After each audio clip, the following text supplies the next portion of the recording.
नमस्कार दोस्तों। पिछले वीडियो में हमने माइक्रोबायोलॉजी के कुछ महान वैज्ञानिकों के बारे में जाना था जिन्होंने इस विषय की नींव रखी, लेकिन कहानी यहीं ख़त्म नहीं होती है। आज के इस पार्ट 2 में हम जानेंगे और वैज्ञानिकों के बारे में जिन्होंने जर्म, डिसीज, वैक्सीनेशन और लेबोरेटरी टेक्निक को नई दिशा दी और जिनकी वजह से आज हम मॉडर्न माइक्रोबायोलॉजी के इतने एडवांस तरीके से समझ पा रहे हैं।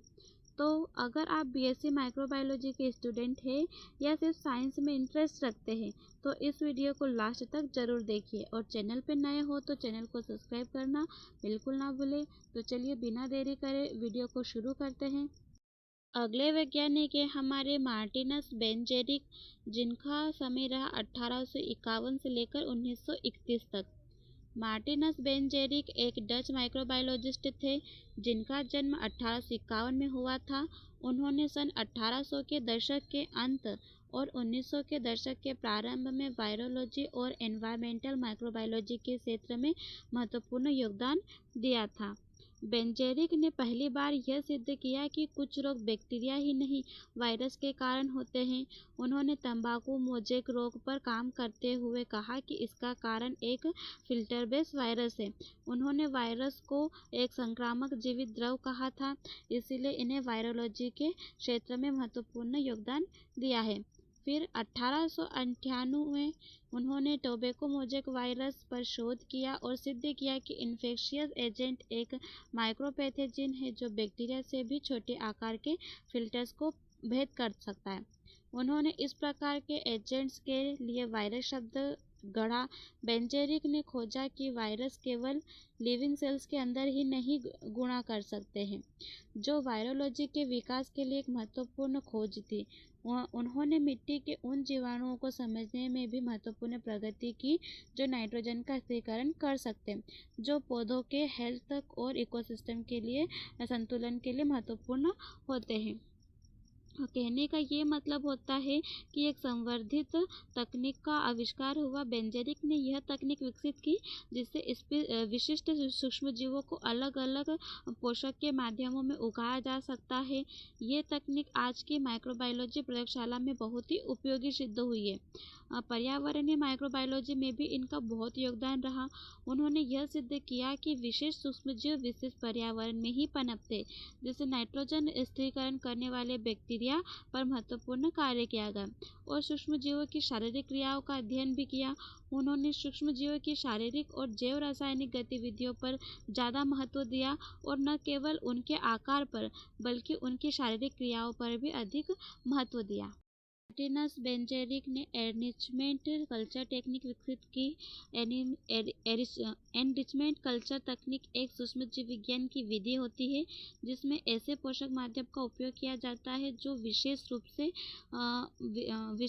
से विशेष प्रकार की सूक्ष्मजीवों को वृद्धियों को बढ़ाता है और अन्य जो भी हानिकारक सूक्ष्मजीवों की वृद्धियों को दबाता है। यह तकनीक विशेष परिस्थितियों जैसे कि विशिष्ट न्यूट्रिएंट्स, पीएच, टेम्परेचर या ऑक्सीजन लेवल्स को विकसित करके मिश्रित नमूनों से कुछ प्रकार के माइक्रो ऑर्गेनिज्म को अलग करने में मदद करती है, जो केवल उस माइक्रोब के विकास का समर्थन करती है जिसे हम चाहते हैं और अन्य को बढ़ने से रोक सकते हैं। कहने का यही मतलब है कि यह तकनीक किसी मिश्रित नमूने जैसे कि मिट्टी, पानी, मल आदि से विशिष्ट सूक्ष्मजीवों को चुनकर अलग करने का प्रयोग किया जाता है। तो चलिए इस टेक्निक को हम जरा डायग्राम के माध्यम से भी समझ लेते हैं। डायग्राम के माध्यम से हम एनरिचमेंट कल्चर वाले प्रयोग को समझ सकते हैं। सबसे पहले तो हमें नमूने का संग्रह करना होगा। नमूना कुछ भी हो सकता है, जैसे मिट्टी, पानी, मल, सीवेज आदि से हम नमूना ले सकते हैं और नमूने में कई प्रकार के सूक्ष्मजीव उपस्थित होते हैं। बहुत सारे माइक्रोबैक्टीरिया उपस्थित होते हैं। तो हम सबसे पहले क्या करेंगे, विशेष प्रकार का पोषक माध्यम का चयन करेंगे। एक ऐसे माध्यम का चयन करेंगे जिसमें जो हमने नमूना लिया है वो उसमें ग्रोथ कर पाए। ऐसा माध्यम चुना जाता है जो केवल इच्छित सूक्ष्मजीवों को वृद्धि करवाता है। हम जिन सूक्ष्मजीवों को चुनते हैं वही सूक्ष्मजीव उसमें केवल वृद्धि करना चाहिए और जो हानिकारक बैक्टीरिया है वो उसमें वृद्धि नहीं कर पाना चाहिए। ऐसा हमें माध्यम चूज करना होगा। फिर उसके बाद में आता है जो हमने नमूना एकत्रित किया है उसको एक ऐसे माध्यम में डाला जाता है जिसमें असेप्टिक तकनीक से की जाती है। कुछ भी isolating on organism from natural sources, हम नेचुरल सोर्सेज के द्वारा उनको अलग कर सकते हैं। फिर उसके बाद में क्या होगा, उपयुक्त परिस्थिति में इंक्यूबेशन होगा, मतलब कि कल्चर की प्रोसेस शुरू हो जाएगी, इनकी ग्रोथ बढ़ना शुरू हो जाएगी। कल्चर को उचित तापमान दिया, पीएच और ऑक्सीजन की उपलब्धता में हमने रखा और इसमें हमने देखा कि तेजी से सूक्ष्मजीवों की बढ़ोतरी हो गई। फिर उसके बाद में क्या होगा कि जो भी सप्रेशन अनवांटेड माइक्रो ऑर्गेनिज्म होगा उनका हम दमन कैसे करेंगे, तो माध्यम की कुछ विशेष संरचना के कारण सूक्ष्मजीव बढ़ नहीं पाते हैं। जो हमें नहीं चाहिए सूक्ष्मजीव जो हानिकारक होते हैं वो क्या करते हैं, हम माध्यम का इस तरह से संरचना बनाते हैं कि जो हानिकारक सूक्ष्मजीव होते हैं वो वही किल हो जाए और जो सूक्ष्मजीवों की ग्रोथ हमें करवानी है वही उनकी ग्रोथ कर सकते। तो उसी तरह उनकी संख्या में वृद्धि हो जाएगी और फिर हम उनका सब कल्चरिंग करेंगे। बड़े हुए कल्चर से जो भी हमारे इच्छित सूक्ष्मजीव रहे होंगे उनको नए माध्यम में स्थानांतरित किया और इससे शुद्ध कल्चर मतलब प्योर कल्चर हमने प्राप्त कर लिया। ये है एनरिचमेंट कल्चर का प्रयोग। अगले वैज्ञानिक है सर्गेई विनोग्राडस्की। सर्गेई विनोग्राडस्की एक रूसी माइक्रोबायोलॉजिस्ट थे जिन्होंने माइक्रोबियल इकोलॉजी की नींव रखी। इनका पूरा नाम सर्गेई निकोलेचिव विनोग्राडस्की है और इनका जन्म 1856 में हुआ था और ये रूस के रहने वाले हैं और इनकी मृत्यु 24 फरवरी 1953 में हुई थी। ये एक प्रसिद्ध रूस के माइक्रोबायोलॉजिस्ट थे और उन्होंने अपने जीवन का अधिकांश समय मिट्टी और पर्यावरण सूक्ष्मजीवों के अध्ययन में ही लगाया था। नाइट्रोजन फिक्सेशन और सल्फर मेटाबॉलिज्म में उनकी उल्लेखनीय खोजों ने यह दर्शाया कि कैसे जीवाणु वायुमंडलीय नाइट्रोजनों को ऐसे रूपों में परिवर्तित कर सकते हैं जिनका उपयोग पौधे कर सकते हैं जो मिट्टी को उपजाऊ बनाए रखने के लिए आवश्यक है। उन्होंने एजेटोबैक्टर जैसे मुक्त जीवित नाइट्रोजन फिक्सिंग बैक्टीरिया की खोज की जो केमिलोथिटोग्राफी का पता लगाने वाले पहले व्यक्ति थे। केमिलोथिटोग्राफी होता क्या है, विनोग्राडस्की ने सिद्ध किया कि कुछ बैक्टीरिया अकार्बनिक पदार्थ जैसे कि सल्फर और अमोनिया से ऊर्जा प्राप्त करते। यही खोज बहुत ही क्रांतिकारी थी और इसी को ही केमिलोथोट्रॉफी कहा जाता है। और फिर उन्होंने दर्शाया कि कुछ बैक्टीरिया सल्फर जैसे इनऑर्गेनिक मटेरियल से ऊर्जा प्राप्त कर सकते हैं। उन्होंने प्रमुख योगदानों में से एक विनोग्राडस्की कॉलम ने माइक्रोबियल के जीवन की विविधता और बायोकेमिकल साइकिल्स में उनके कार्यों को प्रदर्शित किया। विनोग्राडस्की के अनुसंधान ने माइक्रोबायोलॉजी को विशेष रूप से मृदा विज्ञान में आगे बढ़ाया और यह दर्शाकर टिकाऊ खेती को बढ़ावा देने में मदद की। नाइट्रोजन फिक्सिंग बैक्टीरिया कृषि के लिए महत्वपूर्ण होता है। कहने का मतलब यही है कि माइक्रोबायोलॉजी के क्षेत्र में इनका महत्व, उन्होंने पर्यावरणीय माइक्रोबायोलॉजी का सबसे पहले तो विनोग्राडस्की को पर्यावरण माइक्रोबायोलॉजी का जनक के रूप में भी जाना जाता है। इन्होंने सूक्ष्म जीवों की भूमिका को प्राकृतिक चक्रों जैसे नाइट्रोजन सल्फर से जोड़ा था और इनके कार्यों से माइक्रोबायोलॉजी केवल रोगों तक नहीं बल्कि पर्यावरण विज्ञान से भी जुड़ी है। और इनका एक प्रयोग था विनोग्राडस्की का प्रयोग। इस प्रयोग में इन्होंने बताया कि मिट्टी, पानी, सल्फर और कार्बन स्रोत से एक कॉलम बनाया जाता है और विभिन्न परतों में अलग अलग सूक्ष्मजीव उगते हैं। और कृषि में भी इसका उपयोग बताया था इन्होंने। नाइट्रोजन चक्र की समझ से उर्वरता बढ़ाने में भी इसकी मदद मिलती है और किस प्रकार से पर्यावरण संरक्षण किया जाना चाहिए, अपशिष्ट जल का शोधन करना चाहिए और जैव भू रासायनिक चक्रों का अध्ययन करके कि इन्होंने पर्यावरण के क्षेत्र में अपना बहुत योगदान दिया था। निष्कर्ष यही निकलता है कि सर्गेई विनोग्राडस्की ने माइक्रोबायोलॉजी की प्रयोगशाला में प्रकृति तक पहुंचाने का प्रयास किया। उनका योगदान आज भी कृषि और पर्यावरण के जैव प्रौद्योगिकी में अत्यंत महत्वपूर्ण रहेगा। ग्राम के थ्रू इस प्रयोग को समझाने का प्रयास किया है। उदाहरण के लिए अगर हम बात करते हैं किसकी, मिट्टी, पानी और पोषक तत्वों को एक पारदर्शी नली विनोग्राडस्की कॉलम में रखा जाता है और सूर्य के प्रकाश के संपर्क में लाया जाता है, तो सूक्ष्मजीव अपने मेटाबॉलिक आवश्यकताओं के आधार पर परतें बनाते हैं। देखो क्या कहा है, मिट्टी, पानी और पोषक तत्वों को एक पारदर्शी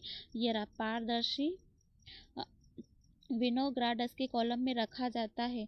तो इनको सबसे पहले तो सूर्य के प्रकाश में रखना बहुत इम्पोर्टेंट होता है। तो सबसे पहला सिद्धांत क्या कहता है, इसका ऊपरी परत की बात हम करते हैं। जो ये वाली एयर वाला जोन लिखा हुआ दिख रहा है, इसको ऊपरी परत के नाम से भी जानते हैं। देखो ऊपरी परत में क्या है, एरोबिक बैक्टीरिया वहाँ पनपते हैं जहाँ ऑक्सीजन मौजूद होते हैं। तो ये रहा ऊपरी परत जहाँ पर हवा उपस्थित होती है, हवा में हमारी ऑक्सीजन प्रेजेंट होती है जिसको एरोबिक जोन कहा जाता है। और एरोबिक जोन में ही कॉलम के ऊपरी भाग में ऑक्सीजन अधिक होती है और नीचे वाले जैसे जैसे हम नीचे जाएंगे तो ऑक्सीजन कम होते जाएंगे। जहाँ ऑक्सीजन कम होगी वो वाला भाग एनारोबिक जोन कहलाएगा। देखो निचला भाग अनाएरोबिक सल्फर रिड्यूसिंग बैक्टीरिया, जहाँ पर ऑक्सीजन की कमी हो जाती है। ठीक है, फिर प्रकाश का प्रभाव भी पड़ेगा। इस जो ही हमारे ये कॉलम बना है, इस कॉलम को हम प्रकाश में रखा जाता है और प्रकाश के कारण फोटोसिंथेसिस वाले बैक्टीरिया, जो ये फोटोसिंथेसिस बैक्टीरिया जैसे कि पर्पल हो गया, ग्रीन हो गया, ये सारे क्या होते हैं, ऊर्जा, प्रकाश के कारण ऊर्जा प्राप्त करते हैं। और सल्फर चक्र का सिद्धांत किसे कहेंगे, जो ये सबसे निचला वाला भाग होता है, इस निचले वाले भाग में हाइड्रोजन सल्फाइड बनता है जो कि सल्फर बैक्टीरिया का उपयोग करके ऊर्जा प्राप्त करता है। तो इसको हम सल्फर चक्र के नाम से भी इस वाले भाग को जानते हैं। अब आता है केमिलिथोट्रॉफी का सिद्धांत। कुछ बैक्टीरिया जो कि अकार्बनिक होते हैं, अकार्बनिक बैक्टीरिया से ऊर्जा प्राप्त करते हैं, जैसे कि ये हमारे non sulphur photosynthesis bacteria liquid वाले जोन में उनसे ये सिद्ध करता है ऊर्जा प्राप्त करके कि कार्बनिक पदार्थों पर ये निर्भर नहीं रहते हैं। परतों में सूक्ष्मजीवों का वितरण किस प्रकार से हुआ है, हरी परत, बैंगनी परत और काली परत के रूप में। हरी परत जैसे कि ये ग्रीन फोटोसिंथेसिस बैक्टीरिया, बैंगनी परत यानी कि ये पर्पल फोटोसिंथेसिस बैक्टीरिया और काली परत मतलब कि सल्फर रिड्यूसिंग बैक्टीरिया। इन तीन परतों का नाम पड़ा है। ये दर्शाता है कि प्रत्येक सूक्ष्मजीव अनुकूलित वातावरण में ही पनप पाते। इस प्रयोग की थ्योरी ये रही। इसका उदाहरण दिया गया है कि मिट्टी, पानी और पोषक तत्वों को एक पारदर्शी नली विनोग्राडस्की कॉलम में रखा जाता है और सूर्य के प्रकाश के संपर्क में लाया जाता है। सूक्ष्मजीव अपने मेटाबॉलिक आवश्यकताओं के आधार पर परतें बनाती। ऊपरी परत एरोबिक बैक्टीरिया वहाँ पे पनपते हैं जहाँ पे ऑक्सीजन मौजूद होती है। मध्य परत फोटोसिंथेसिस बैक्टीरिया वहाँ पे रहते हैं जहाँ प्रकाश उपलब्ध होता है लेकिन ऑक्सीजन सीमित मात्रा में होती है। और निचली परत अनाएरोबिक बैक्टीरिया, अनाएरोबिक सल्फर रिड्यूसिंग बैक्टीरिया, उदाहरण के लिए डिसल्फो विब्रियो, वहाँ का उत्पादन करते हैं जहाँ ऑक्सीजन अनुपस्थित होती है। यह कॉलम सूक्ष्मजीवों की विविधता और विभिन्न पर्यावरणीय परिस्थितियों के प्रति उनके अनुकूलन को दर्शाती है। अगले वैज्ञानिक है अलेक्जेंडर फ्लेमिंग। अलेक्जेंडर फ्लेमिंग एक स्कॉटिश बैक्टीरियोलॉजिस्ट थे जिनका जन्म 1881 में हुआ था। वे 1928 में पहली वास्तविक एंटीबायोटिक पेनिसिलिन की आकस्मिक खोज के लिए प्रसिद्ध हुए।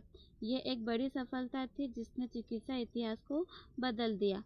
जब वे लंदन के सेंट मेरी अस्पताल में कार्यरत थे तब उन्होंने देखा कि पेनिसिलियम नोटेटम नामक एक फफूंद ने स्टेफिलोकोकस ऑरियस बैक्टीरिया की एक कल्चर प्लेट को दूषित कर दिया था।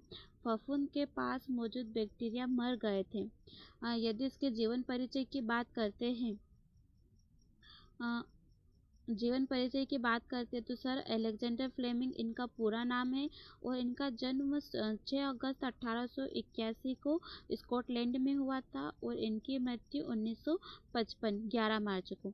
और ये एक प्रसिद्ध ब्रिटिश माइक्रोबायोलॉजिस्ट थे और साथ ही साथ चिकित्सक भी थे। उन्होंने लंदन के सेंट मेरी हॉस्पिटल में काम भी किया है और माइक्रोबायोलॉजी के क्षेत्र में महत्वपूर्ण योगदान क्या रहा इनकी पेनिसिलिन की खोज। इन्होंने सन 1928 में फ्लेमिंग ने पेनिसिलिन की खोज की थी। उन्होंने देखा था कि पेनिसिलियम फफूंद के आसपास बैक्टीरिया नहीं बढ़ रहे थे। इससे पहली प्रभावी एंटीबायोटिक दवा बनाई गई थी, विकसित हुई थी।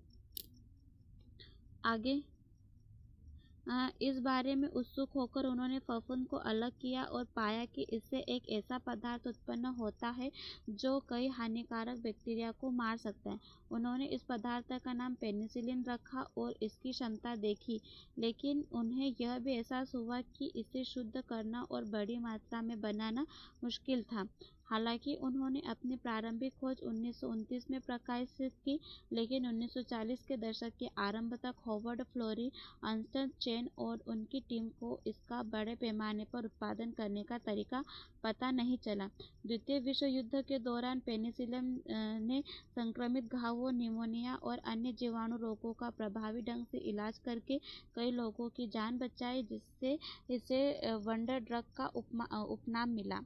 अपने काम के लिए फ्लेमिंग, फ्लोरी और चेन 1945 में फिजियोलॉजी या मेडिसिन में नोबेल पुरस्कार मिला। फ्लेमिंग की खोज ने न केवल एंटीबायोटिक युग की शुरुआत की, बल्कि कई अन्य जीवन रक्षक एंटीबायोटिक्स के विकास को भी प्रेरित किया, जो आज भी आधुनिक चिकित्सा में महत्वपूर्ण है। कहने का ये मतलब है कि जो फ्लेमिंग साहब थे, उन्होंने जीवाणु संक्रमण में एक उपचार की क्रांति ला दी थी।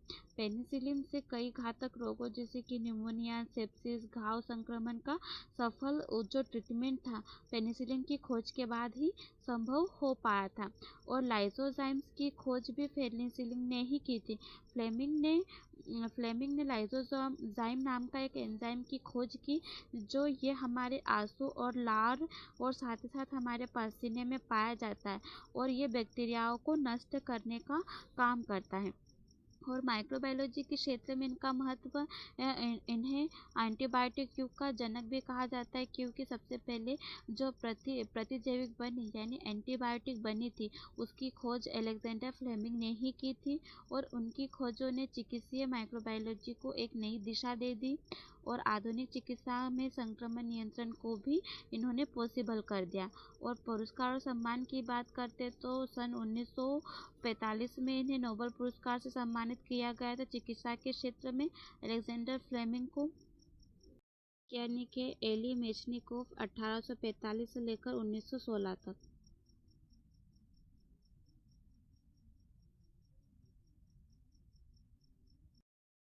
एली मेचनिकोव सन 1845 से लेकर 1916 तक एक क्रांतिकारी रूसी जूलॉजिस्ट और इम्यूनोलॉजिस्ट थे, जिन्हें फेगोसाइटोसिस की खोज के लिए जाना जाता है। ये एक जूलॉजी स्पेशलिस्ट और इम्यूनो स्पेशलिस्ट थे और इन्हें फेगोसाइटोसिस की खोज के लिए ये प्रसिद्ध थे, जो कि हमारी प्रतिरक्षा प्रणाली की एक महत्वपूर्ण प्रक्रिया है। और उन्होंने देखा कि शरीर में कुछ सेल्स, जिन्हें उन्हें फेगोसाइट्स नाम दिया, बैक्टीरिया और डेड सेल्स जैसे हानिकारक बाहरी कणों को निगल सकती है और उन्हें तोड़ सकती है। ये खोज वास्तव में बहुत इम्पोर्टेंट थी, महत्वपूर्ण थी, क्योंकि इसने दिखाया कि शरीर की जो भी स्वाभाविक रूप से संक्रमणों से कैसे बचाव करता है और सेलुलर इम्यूनिटी के क्षेत्र को बनाने में मदद की। मेचनिकोव का अनुसंधान उन पुरानी मान्यताओं के विपरीत था, जो मुख्यतः ह्यूमरल एंटीबॉडी मीडिएटेड इम्यूनिटी पर केंद्रित थी और ये दर्शाता था कि रोगाणुओं से लड़ने में सेलुलर की प्रतिक्रियाएं कितनी महत्वपूर्ण हैं। उन्हें 1908 में फिजियोलॉजी का या मेडिसिन का नोबेल प्राइज़ दिया गया, जिसे उन्होंने पॉल एरलिच के साथ साझा किया।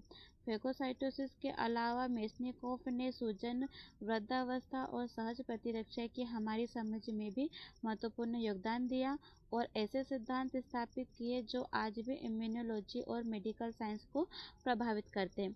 यदि मैं इसके जीवन परिचय की बात करती हूँ तो इनका पूरा नाम एलिच मेचनिकोव है और इनका जन्म 15 मई 1845 को हुआ था और इनकी मृत्यु 15 जुलाई 1916 में हुई थी। और ये मूल रूप से रूसी जीव वैज्ञानिक थे और बाद में फ्रांस में ये काम किया करते थे। और उन्होंने पाश्चर इंस्टीट्यूट पेरिस में भी महत्वपूर्ण खोजें की है, शोध किया है। और जो मेचनिकोव का कार्य क्षेत्र अंतर्राष्ट्रीय था और उनका वैज्ञानिक नाम किसी एक देश तक सीमित नहीं था। और प्रमुख वैज्ञानिक योगदान क्या रहा इनका, तो सबसे पहला योगदान तो यही रहा फेगोसाइटोसिस का सिद्धांत। मेचनिकोव ने खोजा कि जो हमारी WBCs होती है, श्वेत रक्त कणिकाएं होती है, उनको कणिकाएं रोगाणुओं को निगलकर नष्ट करती है। इस क्रिया को फेगोसाइटिस कहा जाता है और यह जन्मजात प्रतिरक्षा का एक आधार होता है। इसकी खोज भी एली मेचनिकोव ने ही की थी और प्रतिरक्षी विज्ञान इम्यूनोलॉजी के जनक के रूप में भी इनको जाना जाता है। उन्हें सेलुलर इम्यूनिटी का जनक माना जाता है और इन्होंने यह सिद्ध किया था कि शरीर स्वयं रोगों से लड़ने की क्षमता रखता है। और माइक्रोबायोलॉजी में इनका महत्व संक्रमण के विरुद्ध शरीर की प्राकृतिक रक्षा प्रणाली को समझाया, टीकाकरण और संक्रमण कंट्रोल की नींव मजबूत की इन्होंने। और आधुनिक इम्यूनोलॉजी और माइक्रोबायोलॉजी के विकास में इनका महत्वपूर्ण स्थान रहा।